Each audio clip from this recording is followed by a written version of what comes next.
In life, we all face challenges and temptations that test our faith, our discipline, and our connection to the divine. But one of the most cunning forces we face is Shaitan, our sworn enemy. He's not just an enemy on the sidelines. He has an agenda fueled by jealousy, hatred, and a relentless desire to mislead us. One of the most deceptive traps he sets for us is through music. Yes, music, a seemingly harmless pastime, but in reality, it carries a much darker consequence for the soul. The deception. Music, something so ordinary, yet it comes with an enormous spiritual cost. Shaitan uses it to plant seeds of doubt, confusion, and distraction in our hearts. These seeds grow over time, distancing us from Allah and His guidance until we lose sight of our faith entirely. It starts small, but the more we lend our ears to it, the more that doubt grows, taking root in our hearts. No. 2. The cursed sounds. The Prophet warned us of 2 cursed sounds: the ringing of bells during times of calamity and the sound of musical instruments during times of joy. In weddings, graduations, and celebrations, these cursed sounds have become commonplace. But we must remember they are distractions from the remembrance of Allah, pulling us further away from His mercy. No. 3. The dangers of major sins. Major sins are those that bring Allah's wrath. When the Prophet curses an action, like plucking the eyebrows or cheating, it's a clear sign that the act is a major sin, one that removes a person from Allah's mercy.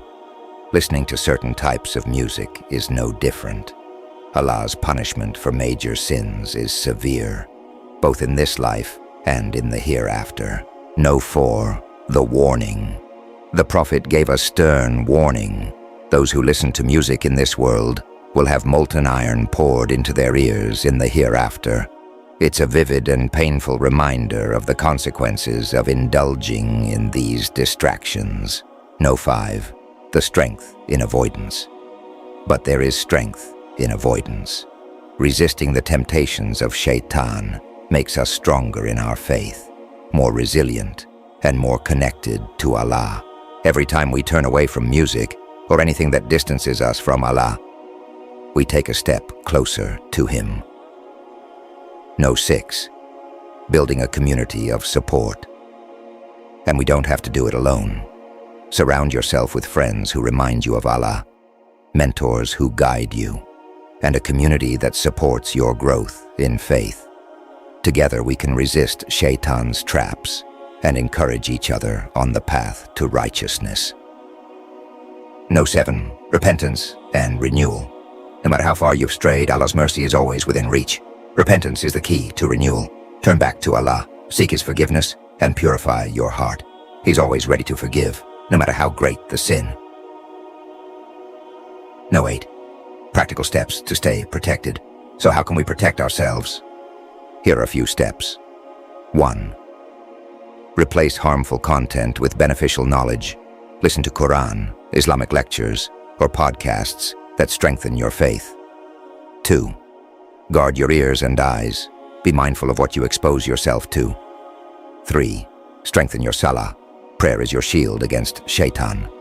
4. Seek knowledge. The more you know about your faith, the less vulnerable you are. 5. And finally, ask Allah for help. Never underestimate the power of dua. Final reflection.